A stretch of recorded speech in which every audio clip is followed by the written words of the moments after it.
बहुत सारे मेरे दोस्तों ने मुझसे पूछा था कि हम विभिन्न मापन की इकाइयों को दूसरी इकाइयों में कैसे बदलते हैं, जैसे मीटर को सेंटीमीटर में कैसे बदलते हैं, या किलोमीटर को मीटर में, या मीटर को किलोमीटर में। इसी तरह से भार से संबंधित और धारिता और समय से संबंधित जो इकाइयां हैं उन्हें हम दूसरे में कैसे बदलते हैं।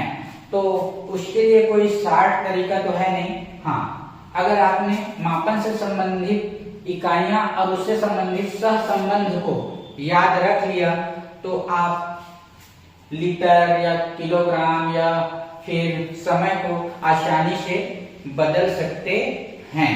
तो चलिए, उसके लिए मैंने एक छोटा सा चार्ट बनाया है और उसमें हमारी जरूरत की सभी चीजें हैं। आप देख रहे होंगे। तो मापन में हम क्या पढ़ते हैं? लंबाई पढ़ते हैं, भार, धारिता, समय और मुद्रा। ठीक है। तो हम इसे दूसरे में कैसे बदलेंगे? जैसे लंबाई का जो मात्रक है वह होता है मीटर, भार का ग्राम, धारिता के लिए लीटर और समय के लिए सेकंड, और मुद्रा अलग अलग देशों की मुद्राएं अलग अलग होती हैं। हमारी भारत की जो मुद्रा है वह रुपया है। ठीक है। तो हमने रुपया को लिया है। तो चलिए हम एक एक कर मापन में हम सबसे पहले लंबाई को देखते हैं। लंबाई की जो इकाई है वह है मीटर। ठीक है। मीटर से शुरुआत करते हैं। एक मीटर वह कितने सेंटीमीटर के बराबर होता है? तो 1 मीटर जो है 100 सेंटीमीटर के बराबर होता है। इसे हम उलट भी कह सकते हैं, 100 सेंटीमीटर बराबर 1 मीटर, दोनों एक ही चीजें हैं। ठीक है। आगे बढ़ते हैं। 1 किलोमीटर बराबर 1000 मीटर। 1 किलोमीटर जो है 1000 मीटर के बराबर होता है, या 1000 मीटर बराबर 1 किलोमीटर। 1000 मीटर 1 किलोमीटर के बराबर। आगे चलते हैं। 1 सेंटीमीटर बराबर कितना? तो 1 सेंटीमीटर होता है 10 मिलीमीटर के, और 1 सेंटीमीटर को हम, चलिए मैं आपको दिखाता हूं स्केल में। यहां जो आप ऊपर में देख रहे होंगे 1, 2, 3, अगर आपके आसपास स्केल उपलब्ध हो तो आप देखेंगे कि इस 1 और 2 शून्य से 1 के बीच में 10 लाइनें होंगी छोटी छोटी। जो छोटी छोटी जो लाइनें होंगी, शायद इसमें ना दिखे, पर आप घर में अगर स्केल हो तो उसमें जरूर देखिएगा कि जो छोटी छोटी लाइनें होंगी, यह जो 1, 2 है यह सेंटीमीटर की नाप है, और उस 0 से 1 के बीच में 10 छोटी छोटी लाइनें होंगी, वह एक एक लाइन 1 मिलीमीटर को बताता है। तो 1 तक पहुंचते तक आपको कुल 10 लाइनें मिलेंगी, अर्थात 1 सेंटीमीटर कितने मिलीमीटर के बराबर हुआ? 10 मिलीमीटर के बराबर हुआ। ठीक है। तो आगे चलते हैं। 1 सेंटीमीटर जैसे अभी बताया हमने 10 मिलीमीटर, या 10 मिलीमीटर बराबर 1 सेंटीमीटर। और अगर ये चीजें याद हैं तो लंबाई से संबंधित जो भी सवाल होगा उसे आप आसानी से हल कर सकते हैं। आगे हम बढ़ते हैं। भार, वजन। वजन को हम किससे तौलते हैं या नापते हैं? वजन के लिए हमारे पास होता है ग्राम। आपने दुकानों में देखा ही होगा, बाट होते हैं, तो वही है वजन मापने के लिए। और 1 किलोग्राम, अगर हमारे पास 1 किलोग्राम है तो उसके अंदर कितने ग्राम होंगे? तो याद रखिए 1 किलोग्राम के अंदर होते हैं 1000 ग्राम। इसे हम उलट भी कह सकते हैं, 1000 ग्राम बराबर 1 किलोग्राम, दोनों एक ही चीज है। फिर 1 किलोग्राम कितने के बराबर है? 1000 के बराबर। तो आधा किलोग्राम कितने के बराबर होगा? आधा किलोग्राम 1000 का फिर आधा हो जाएगा, तो 1000 का आधा कितना हुआ? 500। तो आधा किलोग्राम जो होता है वह 500 ग्राम के बराबर होता है, या उल्टा 500 ग्राम बराबर आधा किलोग्राम। 1 पाव आधा किलोग्राम का आधा होता है, तो 1 पाव हो जाएगा 500 ग्राम का आधा, 250 ग्राम। आगे बढ़ते हैं। 100 किलोग्राम बराबर होता है 1 क्विंटल के।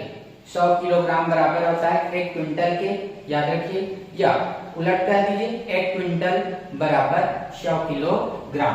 आगे 10 क्विंटल, यह 10 क्विंटल होता है 1 टन के बराबर। ध्यान रखिएगा 100 क्विंटल नहीं, 10 क्विंटल। 10 क्विंटल होता है 1 टन के बराबर।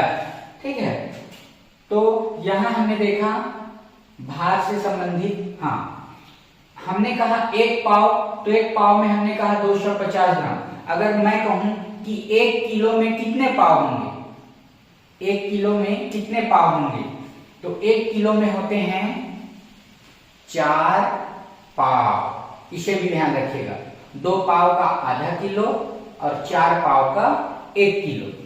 कभी कभी ऐसा भी पूछ दिया जाता है कि 1 किलो में कितने पाव, तो याद रखिए 1 किलो में होते हैं 4 पाव। तो यह हो गया भार से संबंधित इकाई। आगे चलते हैं हम धारिता। धारिता हम किसका नापते हैं? धारिता हम नापते हैं द्रव्य का। द्रव्य मतलब ऐसी चीजें जो द्रव अवस्था में होती है, जैसे पानी, तेल, दूध, मिट्टी तेल, ये सारी चीजें हैं द्रव्य के अंतर्गत। जो बहने वाली चीजें हैं, यह भी आप समझ सकते हैं, पानी बहता है, तेल को अगर रख दें तो तेल बहेगा, तो बहने वाली चीजें द्रव्य। ठीक है, तो धारिता की जो इकाई है, द्रव को नापने की इकाई, वह है लीटर। और लीटर से संबंधित और बहुत सारे सहसंबंध हमें मिलेंगे। 1 लीटर बराबर होता है 1000 मिलीलीटर के। ठीक है, तो यह भी ध्यान रखिए, 1 लीटर 1000 मिलीलीटर के बराबर होगा, या उसके उलट भी कह सकते हैं, 1000 मिलीलीटर वह होगा 1 लीटर के बराबर। अब मैं कहूं कि आधा लीटर कितने के बराबर होगा, तो आधा लीटर होगा 1000 का फिर आधा, तो 1000 का आधा 500 मिलीलीटर, या उल्टा 500 मिलीलीटर बराबर आधा लीटर, यह भी होगा। यहां लिखा है 500 मिलीलीटर बराबर आधा लीटर। अब पाव लीटर, जैसे हमने कहा 1 पाव, भार से संबंधित यहां भी वही है। पाव लीटर होगा 250 मिलीलीटर के बराबर, या 250 मिलीलीटर बराबर पाव लीटर या 1 पाव। ठीक है, अब यहां भी 1 लीटर में कितने पाव, तो 1 लीटर में होंगे 4 पाव, और आधा लीटर में कितने पाव, तो 4 का फिर आधा 2 पाव।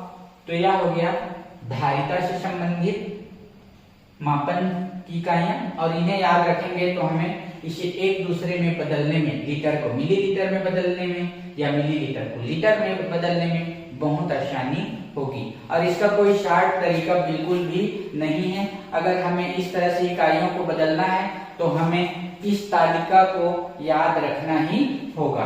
आगे चलते हैं हम समय पर। समय की जो इकाई है वह है सेकंड। तो सेकंड से शुरुआत करते हैं। 60 सेकंड, घड़ी में आपने टिक टिक करती हुई सुई तो देखी होगी, वह है सेकंड की सुई। और जो जब 12 से निकलकर फिर से 12 में पहुंचती है तो वह 60 बार टिक टिक करती है, और हर एक टिक 1 सेकंड होता है। तो इस तरह वह 60 सेकंड, और उस 60 सेकंड कितने के बराबर होता है, 1 मिनट के बराबर। ठीक है ना, या उसके उलट भी कर सकते हैं, 1 मिनट बराबर 60 सेकंड।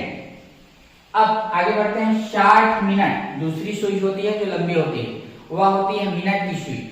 उसे भी 12 से निकलकर फिर 12 में पहुंचने में 60 मिनट का रास्ता तय करना होता है, और उस 60 मिनट जो बराबर होता है वह 1 घंटे के बराबर होता है। तब तक घंटे की सुई किसी एक संख्या से निकलकर 12 से निकलकर 1 में पहुंचेगी, या 1 में पहुंच गई है अगर, तो 1 से पहुंचकर वह 2 में पहुंचेगी। तो जो 1 और 2 के बीच का जो समय होगा वह 1 घंटे का होगा, घंटे की सुई के लिए। ठीक है, तो 60 मिनट बराबर 1 घंटा, या 1 घंटा बराबर 60 मिनट, दोनों ही है। आगे बढ़ते हैं। 24 घंटा।